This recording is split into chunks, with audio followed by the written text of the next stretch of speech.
J'ai une pression depuis cet après-midi, ça a commencé hier. L'équipe TEDx, quoi, c'est quand on est venu me chercher, on m'a dit parce que j'avais un parcours atypique. Atypique, je suis quelqu'un d'atypique. Alors bon, ça m'a fait sourire.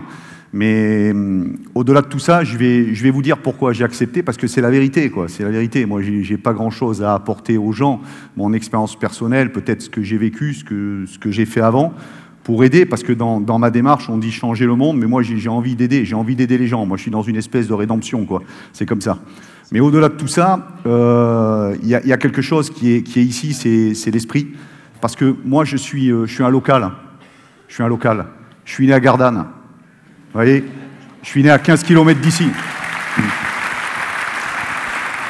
Je dis, moi, si je peux apporter quelque chose, c'est dire, quelle que soit notre destination, d'où on vient, son histoire personnelle, tout ça, c'est qu'on peut arriver à faire les choses si on se donne les moyens. Oui, moi j'ai fréquenté la voyoucratie marseillaise, mais j'étais pas préparé à ça. C'est-à-dire qu'on se donne les moyens de dire oui ou de dire non. Alors là où je veux, il y a des parents dans la salle, il y a des plus jeunes, il y a des gens de tout horizon, mais on est seul maître de nos décisions. C'est-à-dire, on dit oui ou on dit non. Et il faut oser le faire. Vous voyez, moi, je viens, je fais l'imbécile, je vous raconte 2 anecdotes, vous rigolez, tout ça, mais je vous assure, hein, je suis clean. Hein. Moi, je ne prends pas de dope. J'ai toujours refusé de prendre une substance qui puisse modifier ma manière d'être et mon naturel. Vous voyez, j'arrive, je pose ma veste, hein, je le fais, je l'ai dit, je le ferai. Bon, il ne savait rien, hein, mais j'ai dit, voilà, je vais poser ma veste peut-être là-bas, je la récupère après, attention. Mais voilà, mais en tout cas, je ne prends rien. J'ai jamais voulu un petit verre de vin de temps en temps, mais quand je le prends, je suis amoureux. Donc, Stéphanie, elle le sait, et puis des fois, elle insiste pour m'en faire prendre 2. Mais sinon, voilà, je ne veux pas de substance. Je veux dire, tout ce qui est substance à côté, tout ça, il ne faut pas le faire, il faut rester naturel, et il faut dire. Et aujourd'hui, malheureusement, on est un peu dans une société où on est pris un peu par tout ça, les réseaux sociaux, j'en passe et des meilleurs, mais la vraie vie et la vraie nature, c'est nous, c'est la communication, quoi. C'est le fait de communiquer, de ne pas avoir peur de communiquer, quelle que soit son origine, sa couleur, son milieu social et tout ça. Moi j'ai fait des choses, je suis populaire, je suis né à Gardanne, d'accord ? Et moi, à un moment, j'ai dit oui en fréquentant les voyous. J'ai dit oui, je vais y aller. Alors, je suis un passionné, moi, je suis un extrémiste. Moi, j'aurais pu aller très très loin. Moi, je vais vous dire, c'est contradictoire. J'ai été sauvé par un flic. J'ai été sauvé par un policier. Je dis flic, mais c'est un policier. Ma dernière garde à vue au commissariat, je faisais des bêtises, hein, j'ai été très loin un petit peu dans ma démarche, parce que j'explorais, mais j'explorais pas le bon chemin. On a des chemins dans la vie, on les choisit pas. Que vous soyez fils de rien, fils de docteur, ce que vous voulez, c'est comme ça. C'est pas parce qu'on vient des quartiers nord qu'on est un voyou, ça n'a rien à voir. Vous pouvez être le fils du maire et vous allez faire des bêtises parce qu'à un moment, vous avez dit oui. Donc en fait, juste pour revenir à ça, la communication est importante. Parlez. Parlez à vos enfants, discutez entre vous. N'ayez aucun sujet tabou. La cam, les filles, les préservatifs... Ah, j'ai postillonné, vous avez vu, ça se voit. Moi, j'ai regardé ça à la répétition, c'est le seul truc qui m'a marqué. Vous ne le voyez pas, et moi, avec la lumière, je le vois. Et ça, c'est important. Il faut leur parler de tout ça, quoi. Il faut leur dire, ça, c'est comme ça, si tu fais ça. Parce que si vous avez le dialogue et que vous ne coupez pas le dialogue, le jour où il va faire la bêtise, il va se dire, est-ce que si je le fais, ça va faire plaisir à mes parents ou ça ne va pas leur faire plaisir? Ou peut-être avant de le faire, il faudrait peut-être que je leur en parle. Après, ils n'ont pas besoin de professeurs, hein. Moi, il y a une phrase que je dis toujours, il n'y a pas de mauvais élèves, il n'y a que des mauvais professeurs, c'est souvent ça. Et donc, on choisit. Moi, à un moment donné, j'ai pris ce chemin. Et ma dernière garde à vue au commissariat, je suis tombé, le premier inspecteur qui m'a reçu était un ancien, si vous voulez, un mélange de Lino Ventura et Michel Constantin pour les plus anciens, vous voyez ce que je veux dire? Le gars qui parlait pas trop, mais par contre qui avait des sacrées batasses, et qui m'a d'abord mis un joli revers et qui m'a éclaté la lèvre ici, quoi. C'est pour ça que j'ai une tour Eiffel ici, hein. J'avais 18 ans. Mais moi, en tombant, parce que j'avais les bracelets, ce qu'on appelle les bracelets quartier, en tombant, j'ai récupéré un tiroir qu'il y avait derrière. J'ai raconté ça dans mon livre. J'ai récupéré le tiroir et je lui ai remis dans la gueule. Chose qu'il ne fallait pas faire. Parce que quand l'ancien, qui n'était pas bien balèze physiquement, et pas costaud, parce qu'il n'arrêtait pas de pomper des cigarettes, et je voyais que je l'excitais, avec ma lèvre comme ça, bien ouverte, quand il a pris le tiroir à travers la figure et qu'il était par terre chaos technique, j'ai dit, qu'est-ce qui se passe? J'attendais que ça courait dans le couloir. J'ai dit, ils viennent pour moi. Alors là, j'ai pris ce que je méritais, hein, une bonne dérouillée, et c'était pas à la même époque, je vous parle de ça il y a 30 ans. Et à l'issue de ça, je suis resté un petit peu dans ma cellule, enfin dans ma cellule de garde à vue. Hein, une cellule de garde à vue, vous savez, ça sent pas bon et tout ce qui s'ensuit. Et là, j'ai commencé quand même à réfléchir. J'ai dit, mais tu te rends compte de ce que tu fais, quoi. J'ai des frères, j'ai des sœurs, j'avais un potentiel scolaire qui était intéressant, je pouvais faire quelque chose, et je suis là. Et là, je suis reçu par un inspecteur, trentaine d'années, frisé, lunettes. J'ai jamais revu ce gars-là, mais je vous dis, frisé, lunettes. Et il me fait asseoir, et il me vous voit. Il me dit bonjour. Il dit, vous voulez un docteur? J'ai dit, docteur, j'ai dit, dans l'état où je suis, j'ai dit, docteur, j'en ai plus besoin. J'ai dit, là, le truc. Puis il m'enlève les bracelets. Et là, on commence à discuter. Il me dit, tu sais, je vais schématiser rapidement. Ah ouais, parce que j'ai la pression, j'ai un chrono aussi. Hein. Et après, vous avez la pause. Donc, tout ça, je le gère. J'aurais jamais fini, on va rester peut-être 4 heures ensemble. La pause, vous la... Et quand il me vous voit comme ça, mes 18 ans, j'ai ce rapport avec ce gars qui est policier, qui a 30 ans, et puis en fin de compte, il me prend normalement, quoi. Il me parle comme un être normal. Et j'avais pas trop l'aspect d'un être normal à ce moment-là, et mon comportement non plus n'était pas adapté. Bon, après l'autre, il méritait quand même un petit peu. Mais il me dit, je vais te dire quelque chose, je résume vite fait, il m'a dit, voilà, le chemin que tu as pris, il m'a dit, il va se résumer en 2 parties. Soit tu finis en prison rapidement, d'accord? Ou soit c'est la mort. Voilà, moi je suis d'une génération de l'époque, si vous avez connu, pour les vrais Marseillais qui sont ici, la French un petit peu, donc l'époque de Gaëtan Zampa, de Francis le Belge, ces gens-là, tout ça, je ne les connaissais pas, hein, je vous rassure, hein, on n'allait pas épiloguer là-dessus, mais voilà, c'était un peu ce milieu-là où vous choisissiez, ben, vous étiez dans un quartier, vous choisissiez soit les stupes, soit le vol, soit les cambriolages, enfin, voilà, on vous fournissait, il y avait un commercial qui arrivait, vous choisissiez un peu vos cartes là-dessus. Mais moi, je l'ai fait par fréquentation, personne m'a poussé, quoi. Et il m'a dit, alors je vais te dire quelque chose, est-ce que tu as fait ton service militaire? J'ai dit non, j'ai pas fait mon service militaire. Alors voilà ce que tu vas faire. Il me dit, tu vas partir cet après-midi à la caserne du Muy à Marseille, tu vas devancer ton appel, tu reviens avec le papier comme quoi tu as devancé ton appel, il n'y a aucune charge qui est retenue contre toi, c'était une histoire pour vous rassurer, une histoire de cambriolage. Il n'y a rien qui sera retenu contre toi, et tu t'en vas. Il dit, t'as bien compris. Et là, vous voyez, je prends conscience dans ma tête qu'on m'ouvre une porte et une fenêtre. J'ai 18 ans, c'est pas une question d'âge. Hein. L'ouverture de porte, je l'ai eu à 50, je l'ai eu à 40, j'en ai 53. J'en ai eu à 45, j'en ai eu encore récemment. Mais voilà, je me lève des barrières et là, on m'ouvre une fenêtre. Et puis, j'y vais. Je pars à la caserne du Muy. Mon frangin était venu me chercher, j'y mène moi à la caserne du Muy à Marseille. Et là-bas, je fais à l'époque, ça s'appelait un VSL, volontaire service long. Je rencontre un gars qui me dit mais moi, j'ai perdu mon père très jeune, une pensée pour lui, et mon père m'avait dit qu'il avait fait la marine. Et mon père, il avait fait la marine, et il avait été affecté à l'époque comme mécanicien, il avait fait les arpètes à Saint-Mandrier, et après il était parti en Algérie à la base des fusiliers marins. Mais moi, je pensais qu'il était fusilier marin, mais il était mécanicien, donc rien à voir. Mais quand je suis arrivé là-bas, il me dit, alors qu'est-ce que vous voulez faire? Ben, je dis la marine. D'accord? Je boxais un petit peu à l'époque de Gracien Tonat, pour ceux qui ont connu. C'était quand même un monsieur en boxe et tout ça. Et puis, il me dit la marine, et il me dit, je veux partir le plus longtemps possible. Et ben, il me dit un VSL, volontaire service long. Et puis j'ai signé. J'ai dit, faites-moi une attestation, il faut que je retourne voir quelqu'un avec le papier. Je suis parti là-bas, je vais raconter parce qu'il y a l'anecdote de mon grand-père, elle est marrante après là-dessus aussi. Je renvoie le papier au commissaire, il me dit, c'est très bien, tu peux partir, mais je ne te vois plus ici. Plus jamais ici. Je dis, ok. 1 minute, ça veut dire qu'il me reste, j'ai pas fini, hein, moi je le dis. Hein. Je reçois 1 semaine après un papier à la maison, départ pour Lorient. Ma mère qui prend le papier dit, tu t'en vas à l'étranger. Toute la famille sur la carte, regardez où était Lorient, parce que Lorient c'est dans le Morbihan, en 56. Hein. Mais mon grand-père m'amène, pour ceux les Marseillais qui ont connu Perle Fourrure à Marseille, rue Saint-Féréol, et m'achète une toque.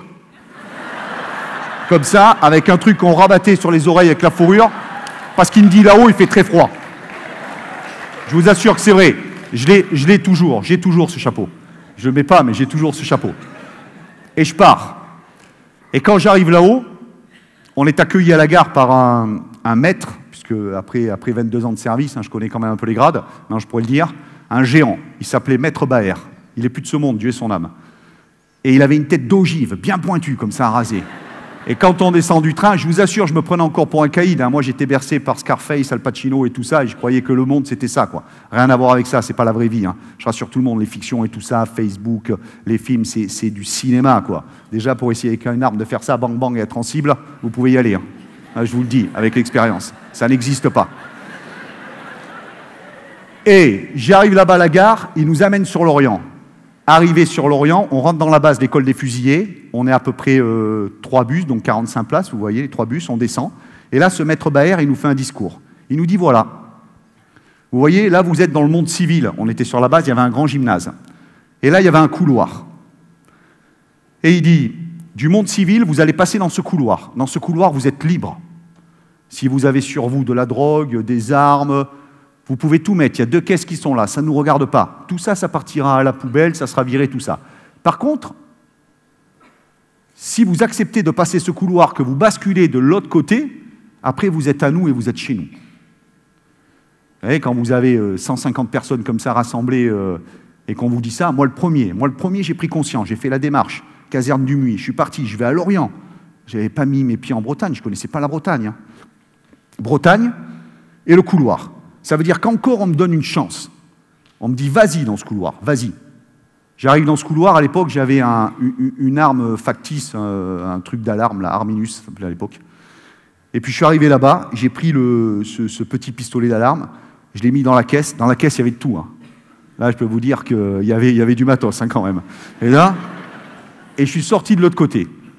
Et là, j'ai fait 22 ans. 22 ans. Mais pourquoi je les ai faits après ces 22 ans? Je me prenais pour un caïd, je me prenais pour un costaud.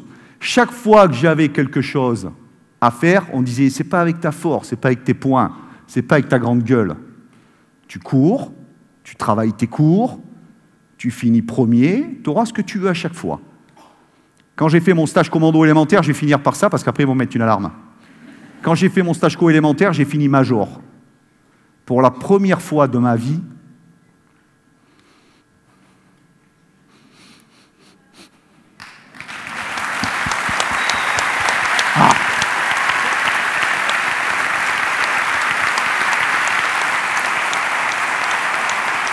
« 20 ans. Pour la première fois de ma vie, j'étais premier quelque part.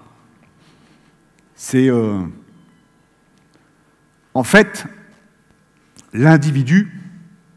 Je me mets à poil ce soir devant vous. Hein. L'individu, il faut le valoriser. On sait trop faire quand on dit c'est pas bien. Tu as fait une bêtise, tu fais quelque chose, tu t'es là, dans le monde du travail, hein, dans le monde de la vie de tous les jours. Mais quand c'est bien, dites-le. Dites-le à quelqu'un, c'est bien ce que tu as fait. Quel que soit le métier, quel que soit, expliquez, décodez, dites que c'est bien. Moi, pour la première fois de ma vie, on ne savait pas le résultat. On était rassemblés, on avait commencé peut-être à 50 personnes, et on était 12 ou 13 à rester. Quand il a annoncé mon nom, Matelot Alivon, sortez des rangs, qui m'a remis la dague, il m'a dit « Major du stage commando 59 », pour la première fois de ma vie, je me suis senti important. Là. Cette importance, elle m'a permis de m'épanouir. Ça, c'est sympa à faire, c'est le tour de manège, on appelle ça. Elle m'a permis de m'épanouir et de comprendre. Dans les livres d'histoire à l'école, on ne l'a jamais appris, on ne l'apprenait pas. J'ai fait 2 fois instructeur au stage commando à l'époque à Lorient. Pendant le débarquement, 177 Français bérets verts ont débarqué en Normandie en 1944. C'était des Français, des Bretons, des Marseillais, de ce que vous voulez, qui ont traversé la Manche, qui sont passés par l'Espagne, qui ont rejoint là-bas, pour venir débarquer. Quand j'ai compris ça, j'aurais pu tomber sur un bon maçon, j'aurais pu tomber sur un bon infirmier qui m'aurait donné. Il y a des choses qu'il faut comprendre, c'est que la remise en question, elle est importante. Chaque étape de sa vie, il faut se remettre en question. La communication est importante, il faut parler avec ses enfants, il faut parler avec ses collaborateurs. L'humilité, il faut être humble. Humble avec soi-même, humble avec les autres, humble dans la vie. C'est important. Que vous soyez tout en haut du sommet, vous redescendez vite en bas, je vous le dis. Je vous dis parce que c'est quelque chose qui est important. Et si vous avez compris ça, on peut y arriver, parce que tout est possible. Volonté, détermination, avoir envie et être humain, bordel. Soyez humain. humain et valorisez les gens. Faites-le. Si vous avez oublié de le faire quand vous partez le matin. Ma philosophie, vous savez ce que c'est? Ne pas encourager un homme parce qu'il a fait une erreur, c'est l'empêcher de s'améliorer. C'est ça. Il ne faut jamais être partisan de la double peine. Tu as fait une connerie, tu prends un coup de pied au cul, maintenant tu vas te remettre dans l'axe et tu vas travailler, tu vas montrer de quoi tu es capable. Quand il a montré de quoi il était capable, et bien là, on y va et on l'aide. Ça, c'est important. Chaque matin où je me lève, ma philosophie, j'imagine que c'est mon dernier jour. D'accord? Je me dis, chaque matin où je me lève, je vais mourir peut-être aujourd'hui. J'en profite. J'en profite au maximum. J'embrasse mes enfants. J'ai pris des risques ce soir, j'ai invité ma DRH. J'ai pris des risques. Mais chaque matin où je me lève, je me dis, c'est ça, j'ai des ennuis dans le boulot et tout ce qui s'ensuit, mais je me dis non, je vais y arriver. Je vais y arriver, faites-le, c'est pas impossible. Et c'est pas parce qu'on vient d'un quartier, c'est pas parce qu'on vient d'un endroit, parce qu'on est issu d'une classe sociale ou autre chose, parce qu'on est d'une origine ou autre chose, on peut y arriver. Si on se donne, si on veut dire, voilà, moi, mon message à moi, changer le monde, moi, mon petit message à moi, avec mon petit niveau, c'est changer le monde, et bien il faut le faire. Voilà, ça c'est une partie de ma conclusion, j'ai pas fini, il me reste encore du temps. Et j'ai pas fini. Je vais finir. Non, je vais finir par deux choses. La première, parce que c'est filmé sur YouTube, tout ce qui s'ensuit, et je voudrais dire à ma mère que je l'aime. Voilà.